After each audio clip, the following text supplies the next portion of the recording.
Hello guys, welcome back to another video. Today I've got for you this beautiful Peugeot 2008, and as always I'm going to do a quick walk around just so you can see the condition of the car, and then we're going to jump inside and I'm going to show you all the interior features and gizmos and gadgets and everything that this car comes with. Now, as always, I'm just going to give you some details about it. So this is a Peugeot 2008 Active Blue HDI, finished in grey. It has a 1.6 litre diesel engine and it puts out 74 brake horsepower.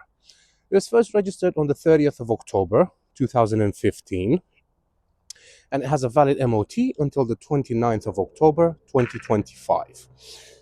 Road tax is zero, nada, zilch. Doesn't cost you anything to tax this car, which is fantastic.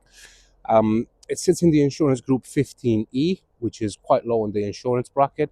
And again, that just means that you're not going to pay a fortune to insure it either. So it doesn't cost you anything to tax. Insurance is really good, but maybe the fuel economy is bad on this. Well, it's not. It's actually fantastic. So, in terms of CO2 output, so it puts out 97 grams per kilometer, hence why the road tax is zero. So it's sub 100 grams. That's why the road tax is zero. But the fuel economy on this thing is absolutely phenomenal. So you can get 64 miles per gallon around town, 85 miles per gallon on a motorway run with a combined fuel economy of 76 miles per gallon, which is absolutely phenomenal. Like, doesn't cost you anything to tax. The insurance is very cheap and is very, very economical. So it's pretty much a win-win-win on all these categories. Has a top speed of 103 miles an hour, and it has a 0 to 60 time of 13 seconds. So obviously it's not the quickest thing out there, but then again, it's not really a race car, is it? It's more of a family car than anything. So yeah, like I said, the MOT is up until 29th of October 2025, so plenty of MOT on it. It's got a really, really good service history. I've just had it serviced as well. And as always, it will come with a 3 months warranty as standard. And it also has only one previous owner. Now, there are a couple of things I want to point out with this car, and that's the fact that it's got a few little scuffs here and there. Nothing major. It's HPI clear, so it's never been involved in accidents or it's never been stolen, written off, or anything like that. But it does have a few little scuffs, and I'm going to point them out because that's what I do. I hate people traveling 3 hours to view a car that's nothing like the photos. And to be honest, in the photos, you can't really do justice to a car, whether that be in a good way or a bad way. So you can take photos of a car that looks absolutely mint in photos and you get there and it could be a shed. Or you could take photos of a car that doesn't look too good, but when you get there, it's actually not as bad. So this one is one of the latter situations, in the sense that I will show you what the issues are, and then obviously you can decide on your own. So it's got a few little scratches here. The alloys are in good condition. Tires, tread on the tires is absolutely beautiful. It's got loads of tread on them. But I will point out, and I will try to hurry up a bit because I am losing the almighty sun. So, right. Door pockets, nice and soft touch materials pretty much everywhere, which is really nice. The seats are in very, very good condition. There's no tears or rips or anything. I'll show you underneath there so you don't think I'm hiding any rips or anything. Glove box, you've got your locking wheel nut in there. The glove boxes on French cars tend to be quite small because that's where the fuse box is, because normally the steering wheel is on this side, so that's where the fuse box is. But when they've moved the steering wheel over to the right side, they couldn't be bothered to move the fuse box as well, so hence why the glove box is not as big as it is in maybe other cars. Moving over to the rear, again, really, really good condition. Like I said, there's no tears or rips or anything like that. You can see that the seats are, again, very good condition. You do have a 12-volt socket in the rear there as well. There is another little scratch slash little dent over on this side. And let's move over to the rear. And opening the boot, you got a big, massive boot here. Again, it's ideal for a family car. You do have this parcel shelf that will keep all your valuables hidden from prying eyes. And then underneath here, you've got a spare tire as well. And then you've got all the kit and everything that you need to change the tire. Right, let's get this down and carry on. Oh, it's got a little bit of a scratch here as well. Yeah, it's a bit of a shame, but these are usually supermarket car parks where people just park right next to your car and then they just open the door and then just hit your car, and some people are just inconsiderate, like the ones that are shouting in the background. Don't know why, but anyway. You do have manual windows on the rear. Again, really nice soft touch material. And just to show you the seat again on the back,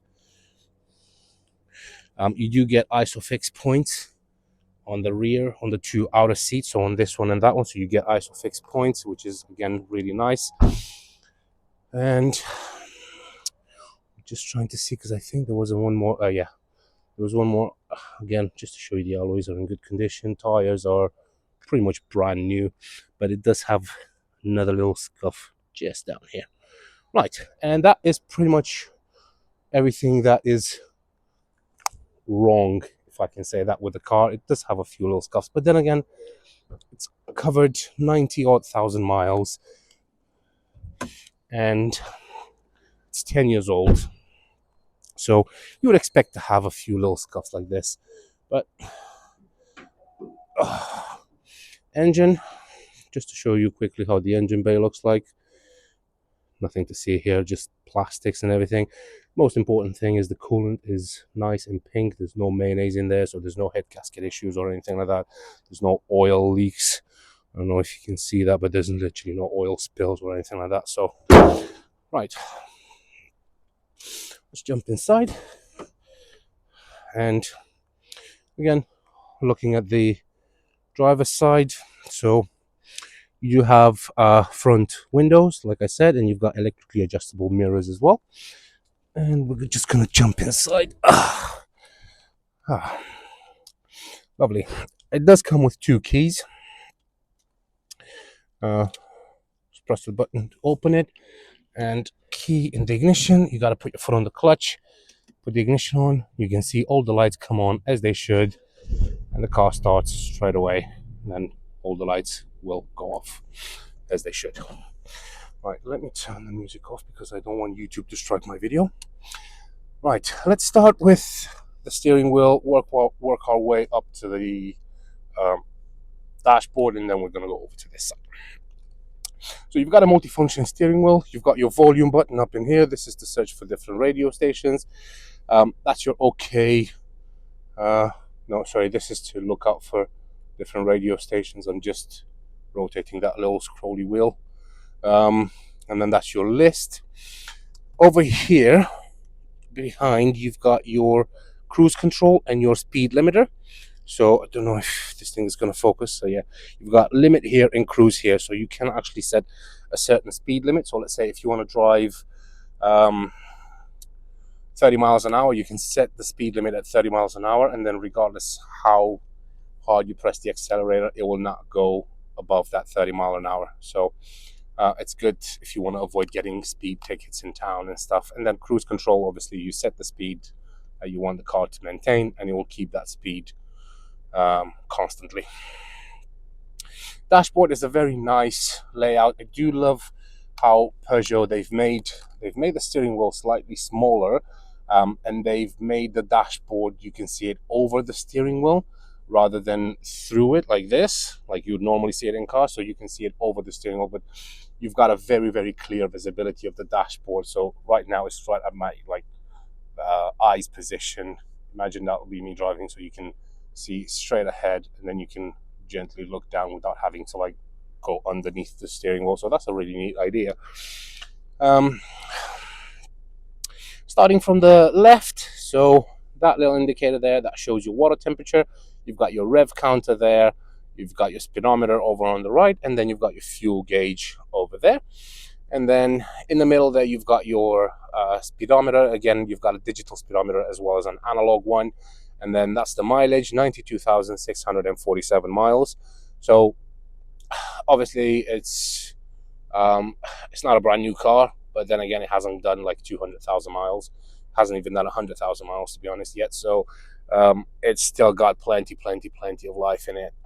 Obviously, with the proper maintenance and everything, these things could go for thousands and thousands of miles. So you should be absolutely fine. Moving over to the center console here. So you've got the main infotainment area is here. So you've got menu, and then you've got radio settings, internet, telephone, driving. So let's just go into driving for a second. And then you've got current figures. So it's got fuel for 298 miles, or nearly 300 miles, and it's got less than half a tank. So you can probably do easy 650 miles in this. But then again, this will be a lot more economical. If you start driving on the motorway, that figure will probably go up. So you got under inflation initialization. I'm butchering that word. I'm sorry. Vehicle settings, speed settings. Let's see what the speed settings are saying. Oh, cruise speed, deactivate, select. So there's loads of things that you can do on there. Vehicle settings. Let's have a look at that. LED daytime running lights, driving assistance. Let's see what that is. That is LED daytime running lamp, lighting.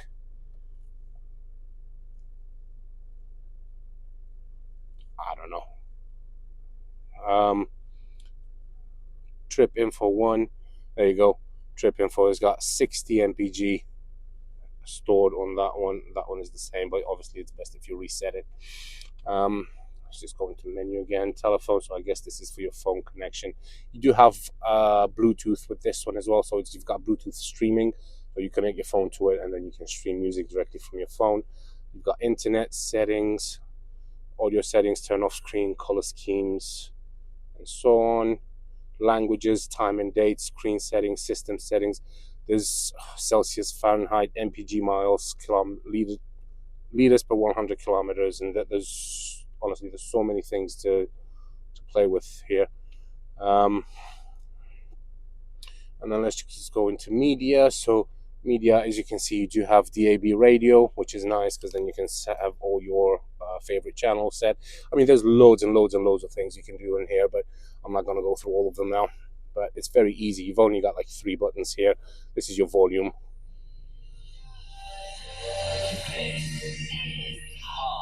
This is hard, see?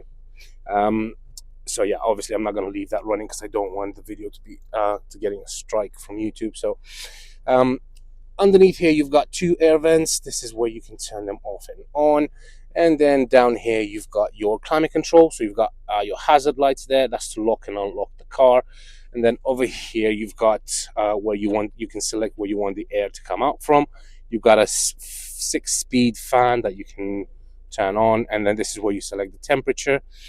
Over here, you've got your recirculate, AC, and rear window defrost. Front window defrost is here, so you have to rotate this all the way there, and that's onto your front window defrost. Down here, you've got another 12-volt socket over there. You've got an USB port, auxiliary port. You've got some storage in there, and then you've got 2 cup holders down there as well. Over here, you've got your 5-speed manual gearbox. Let me just put my foot on the clutch. So, first, second, third, fourth, fifth, and then reverses towards you and back.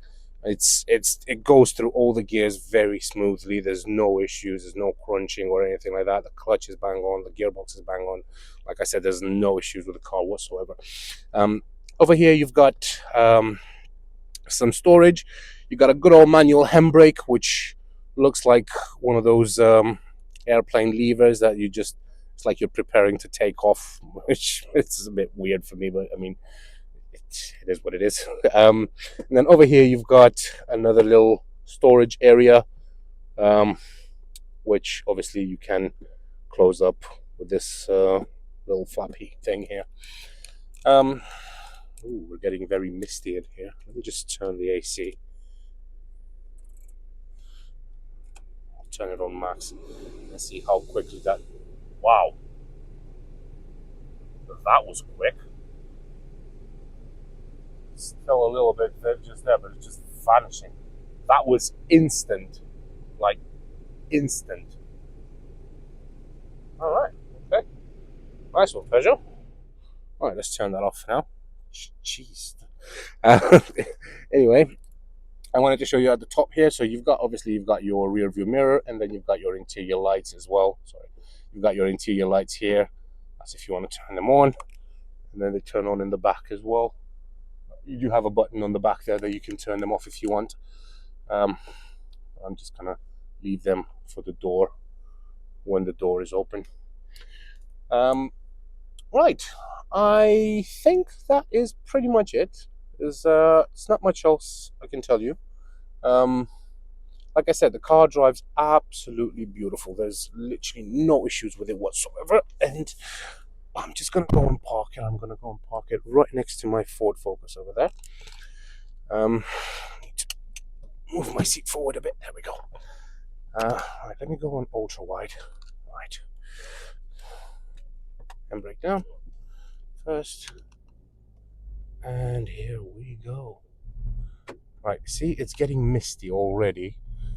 And I'm going to turn that. I'm actually going to sit inside here for a little bit to give you a little bit more info. And I'm just going to give it more time for it to get more misty. Then I'm going to turn the climate control on again to see how quickly it's going to clear it. Shall we do that? Yeah, why not? Right, and here we are. Right. If you're interested, don't hesitate to contact me. You can find me on 01684 355 032, or you can visit our website at www.vindhamautos.co.uk, or you can just email me at vindhamautos@gmail.com. If you're watching this video, if you've got a burning question, queries, issues, anything like that, you can ask me questions in the comments, and I'll get back to you as soon as I can. But if you do want to come and see the car, again, just give me a call, message me, and I'll be more than happy to show you the car around. Right, and here we are. We're getting very, I don't know if you can see that, but it's getting very, very misty in here. Look at that. Right, let's see how quickly this thing is working. Look at that. That is literally instant. Like, it just,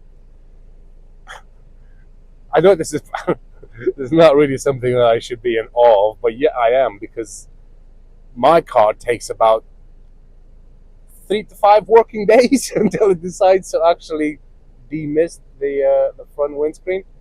This is literally instant, like within 5 seconds, not even that, and it's clear. Amazing. Amazing. Right. Once again, thank you very much for sticking all the way to the end. I really appreciate it. And I know you had to wait for 18 minutes to listen to my voice, so that was probably very riveting for you. But yeah, at least you got to see how the good old Peugeot 2015 looks like. Like I said, it's a nice, decent little car. It's perfect for families. If you're thinking of competing in a race, I would strongly advise you not to buy this car, because it's got 74 brake horsepower. So, yeah, it's probably not going to win you any races off the traffic light, but it's not the point. That's not the point of the car, right? It's a family car, like I said. Anyway, thank you very much for your time, guys. I really appreciate you sticking all the way to the end, and I will see you in the next one. Take care.